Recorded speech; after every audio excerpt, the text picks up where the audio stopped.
ایک گاؤں میں ایک ظالم سی بڑھیا رہتی تھی جس کے دل میں ذرا بھی رحم نہیں آتا تھا۔ وہ ہر ایک راہگیر بچے اور ہر مرد عورت کو بات بات پر طعنے دیتی تھی اور جس سے بھی ملتی تھی اس کو جھڑکتی تھی۔ کبھی بھی کسی کی مدد نہیں کرتی تھی۔ اس کے اس رویے کی وجہ سے لوگ اس سے ڈرتے تھے اور اس کے قریب بھی نہیں جانا چاہتے تھے۔ پھر ایک دن اس گاؤں میں ایک خوبصورت اور غریب سی لڑکی آتی ہے۔ اس کے کپڑے بھی بہت پرانے ہوتے ہیں مگر اس کے چہرے پر نور اور زباں پر ہر وقت دعا رہتی تھی۔ وہ لڑکی ہر ایک سے بہت خوش اخلاقی سے پیش آتی تھی۔ بڑھیا نے جب اس لڑکی کو دیکھا تو وہ دل ہی دل میں اس سے حسد کرنے لگتی ہے۔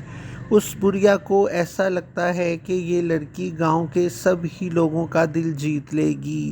اس بڑھیا نے اس لڑکی کو اپنے گھر بلایا اور کہا کہ اگر تم میرے گھر کے سارے کام کاج کیا کرو گی تو میں تم کو اچھے پیسے دیا کروں گی اور اپنے گھر میں ہی رکھوں گی۔ یہ سنتے ہی وہ لڑکی بڑھیا کی بات مان لیتی ہے۔ پھر وہ لڑکی صبح سے شام تک سخت محنت کرتی ہے مگر جو بڑھیا ہوتی ہے وہ تو اس بیچاری لڑکی کو کھانے کو بھی نہیں دیتی ہے۔ اس طرح کئی دن گزر جاتے ہیں مگر لڑکی کوئی بھی شکایت نہیں کرتی۔ وہ دن رات اللہ پاک کا شکر ادا کرتی رہتی ہے۔ بڑھیا نے ایک دن اس لڑکی سے کہا کہ تم جا کر جنگل میں سے لکڑیاں لے آؤ۔ لڑکی جنگل میں سے لکڑیاں لینے کے لیے جا رہی ہوتی ہے مگر اس کو راستے میں ایک بوڑھی عورت ملتی ہے جو بہت کمزور اور بیمار ہوتی ہے۔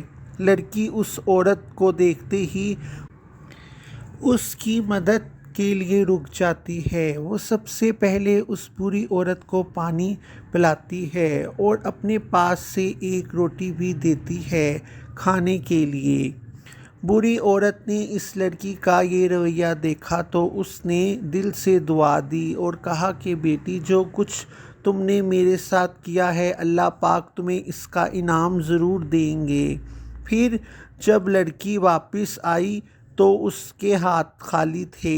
بڑھیا نے غصے میں آ کر اسے مارنے کی کوشش کی مگر اسی لمحے آسمان پر بادل گرجے اور تیز بارش شروع ہو گئی۔ ہر طرف اندھیرا سا چھا گیا اور وہ بڑھیا اچانک سے زمین پر گر جاتی ہے اور بے ہوش ہو جاتی ہے۔